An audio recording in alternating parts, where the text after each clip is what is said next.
In the harsh Algerian desert, the Tindouf camps have stood for decades. Are they safe havens for refugees or prisons for people trapped by politics? The Polisario Front, with support from Algeria, controls every part of life here. This brings up important questions. Are these people truly free, or are they just pawns in a big political game?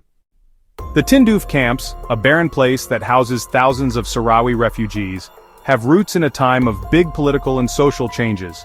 These camps are not just random groups of people, they are a direct result of many complicated historical events. This goes back to colonial campaigns in the late 1950s, when colonial powers tried to take back control of the Sahara region. These military actions were not just a show of force, they were the start of a complete change in the region. Many resistant Sahrawi tribes were forced to leave their traditional lands, which broke apart the social and economic fabric that had kept the region stable for centuries. It was a big shock for the nomadic communities. They fought French and Spanish rule fiercely to protect their freedom and land.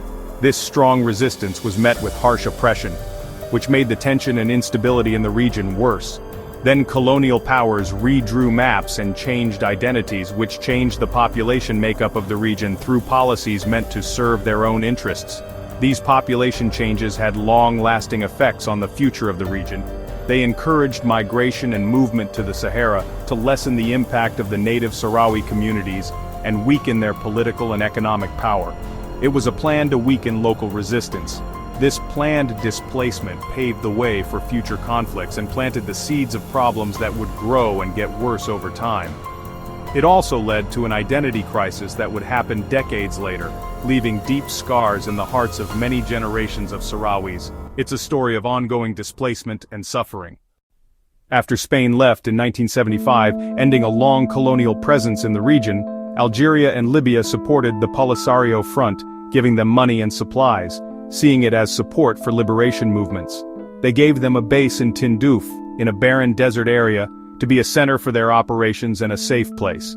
Not as a kind gesture, but as a strategic move against Morocco, in a long-standing regional conflict for power and control.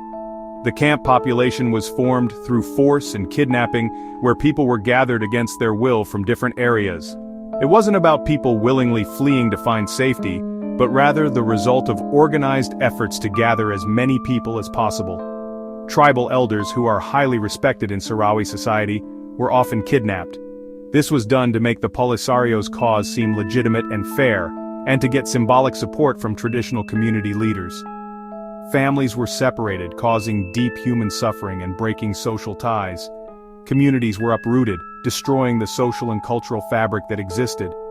From the start, the camps were less than a safe haven for displaced people.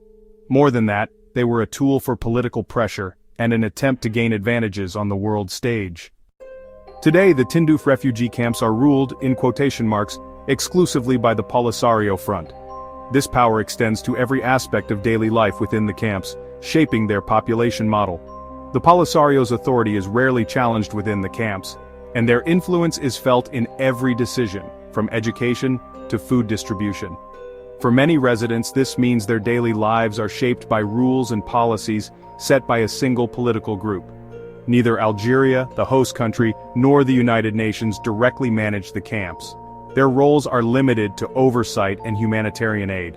Most of the residents lack official refugee status, which creates an unstable legal situation for many. This lack of official recognition affects their rights and their access to international protection.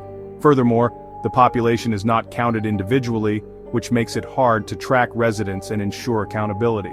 This lack of registration also raises worries about possible manipulation and control. Despite repeated calls from the international community, both Algeria and the Polisario Front continue to refuse a full census of the Tindouf camp population. This ongoing refusal raises serious doubts and questions about their true intentions. The United Nations, European Union, and numerous human rights organizations have repeatedly called for greater transparency, independent monitoring, and respect for the rights of refugees in the Tindouf camps. International NGOs including Human Rights Watch and Amnesty International have published reports highlighting restricted access to the camps, the lack of freedom of movement, and urgent humanitarian needs. Their findings emphasize that residents face severe limitations on their rights and daily lives, and call for immediate action to address these issues. Some countries have urged Algeria and the Polisario to cooperate with international efforts, while others have provided humanitarian aid but remain critical of the ongoing situation. Reports and resolutions from the United Nations and the European Parliament have called for independent investigations and for the rights of camp residents to be fully respected. Movement is severely restricted, and residents cannot leave the camps without clear permission from Polisario authorities. This control over movement limits their opportunities and increases their dependence. Any form of political opposition is quickly put down, which stifles dissent and prevents other viewpoints from emerging. The Polisario maintains tight control over information and expression. Basic freedoms are almost non-existent, creating an environment of fear and self-censorship. The absence of these basic rights deeply affects the quality of life for camp residents. Many families live in uncertainty, hoping for change but facing daily challenges that go unseen by the outside world. The population is a mix of original Sahrawi people who have lived in the region for generations, but new arrivals who were drawn to the camps by the promise of humanitarian aid or tribal ties make up the majority. This influx of people has increased pressure on already limited resources. The struggle for resources and identity continues to shape life in the camps. The reality is harsh.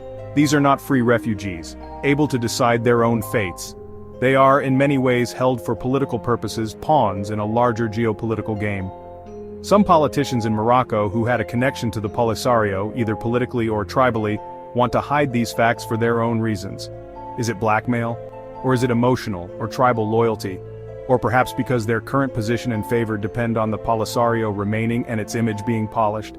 Until the international community demands a real census of the population of the Tindouf camps and identifies those from Saguia, El Hamra, and Rio de Oro, and ensures the freedom to choose to return to their homeland, the residents of Tindouf will remain trapped, prisoners of a frozen conflict with little hope for a brighter future.